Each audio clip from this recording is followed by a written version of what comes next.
السلام علیکم ورحمۃ اللہ۔ استقبال ہے تفسیر نور میں قدم بقدم آگے بڑھتے ہوئے۔ ملاحظہ فرمائیں آج سورہ نساء کی 19ویں آیت۔ بسم الله الرحمن الرحيم يا أيها الذين آمنوا لا يحل لكم أن ترثوا النساء كرها ولا تعضلوهن لتذهبوا ببعض ما آتيتموهن إلا أن يأتين بفاحشة مبينة وعاشروهن بالمعروف فإن كرهتموهن فعسى أن تكرهوا شيئا ويجعل الله فيه خيرا كثيرا۔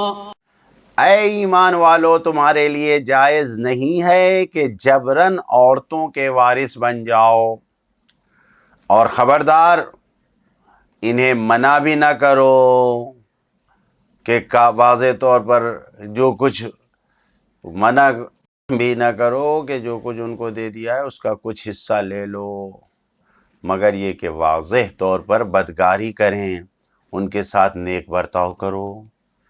اب اگر تم انہیں ناپسند بھی کرتے ہو تو ہو سکتا ہے کہ تم کسی چیز کو ناپسند کرتے ہو اور خدا نے اسی چیز میں خیر کثیر قرار دیا ہو۔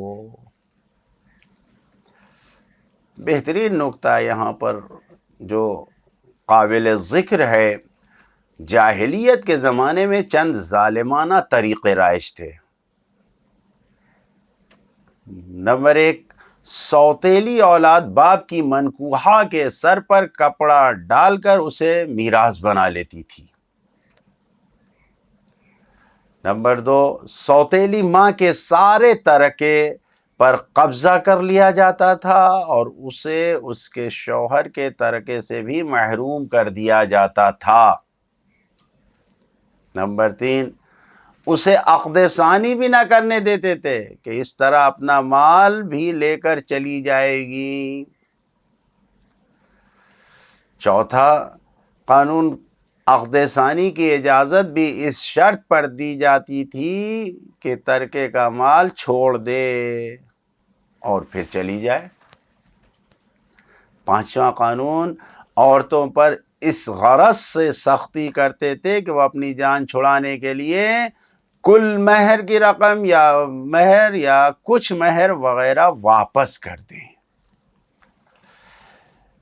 دین مبین اسلام نے عورتوں کو محترم ثابت کرنے کے لیے ان تمام قسموں پر پابندی عائد کر دی اور یہ طے کر دیا کہ دولت کے خاطر کسی طرح کا جبر جائز نہیں ہے، اور وہ بدکاری بھی کریں تو ان کے ساتھ معاشرت کا برتاؤ صحیح اور مناسب ہونا چاہیے، اور اس میں کسی طرح کا ظلم و جبر جائز نہیں ہے، نہیں ہونا چاہیے، کیونکہ صرف مال منتقل ہو سکتا ہے، لہذا مرنے والے کی بیوی کسی کے میراث کا حصہ نہیں بن سکتی۔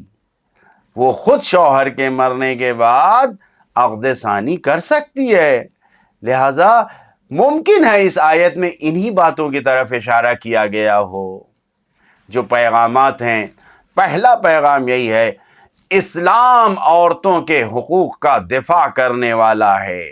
لا یحل لکم ان ترثوا النساء کرہن، جائز نہیں ہے جبراً، بالکل نہیں۔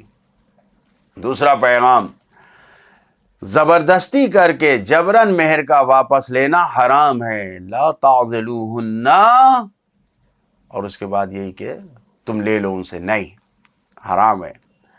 تیسرا پیغام، صرف بدکارہ ہونے کی صورت میں مرد عورت پر پابندی لگا سکتا ہے اور سختیاں کر سکتا ہے، الا ان یاتینا بفاحشۃ، بدکارہ ہو جائیں تو، ورنہ نہیں۔ چوتھا پیغام، عورتوں کے ساتھ حسن معاشرت، نیک برتاؤ کرنا ضروری ہے. وعاشروہن بالمعروف. پانچواں پیغام، زندگی کی چکی کا ایک پارٹ، ایک حصہ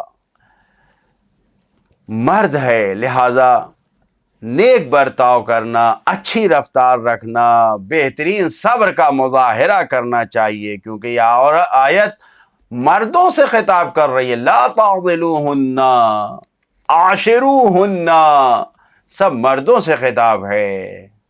مرد چاہیں تو اپنے کردار و رفتار سے زندگی کو بہترین، کامیاب اور معراج کی بلندیوں پر پہنچا سکتے ہیں. چھٹا پیغام، بہت سی نیکیاں زندگی کی سختیوں کو برداشت کرنے کے درمیان ملتی ہیں، اسی کے لیے لا درمیان میں ہوتی ہیں اور وہ ملتی ہیں. یجعل اللہ فیہ خیرا کثیرا. ساتواں پیغام، گھرانوں کی مشکلوں کا حل کرانا، اختلافات کو دور کرانا، صبر کا مظاہرہ کرنا، یہ سب بچوں کی سعادت، اولاد کی سعادت اور کامیابی کے لیے بہت ضروری ہے.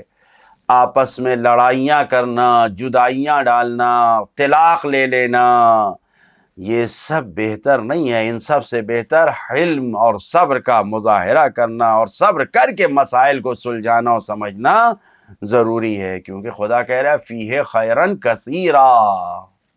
اگر تم اچھائی سے، صبر سے کرو تو اس میں بہت زیادہ بلائیاں ہیں.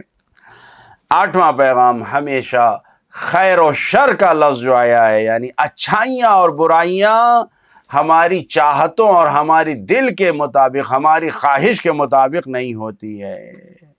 ایسا نہیں ہوتا ہے، کیونکہ بسا اوقات ہم جسے برا سمجھتے ہیں خداوند عالم نے اسی میں بھلائی قرار دی ہے. خیرن کثیرہ، بہت زیادہ بھلائیاں اس میں رکھی خدا نے. انسان اپنی تمام مصلحتوں سے آگاہ نہیں ہے، اسے نہیں معلوم کہ سب کچھ جو کچھ ہم کر رہے ہیں وہی ہمارے لیے بہتر ہے. آگاہ نہیں ہے. کیوں؟ قرآن مجید کہہ رہا ہے کہ آسان تکرہو، اور بعد میں کیا کہا کہ فیہ خیرن کا، جن چیزوں کو تم برا سمجھتے ہو اس میں خداوند عالم نے بہت اچھائیاں رکھی ہیں. زندگی میں انسان کو ہمیشہ اچھائیوں کے ساتھ قدم بڑھانا چاہیے، نیکیوں کے ساتھ قدم بڑھانا چاہیے. صبر اور حلیم بن کر زندگی میں قدم بڑھانے سے ہی زندگی کامیاب ہوتی ہے.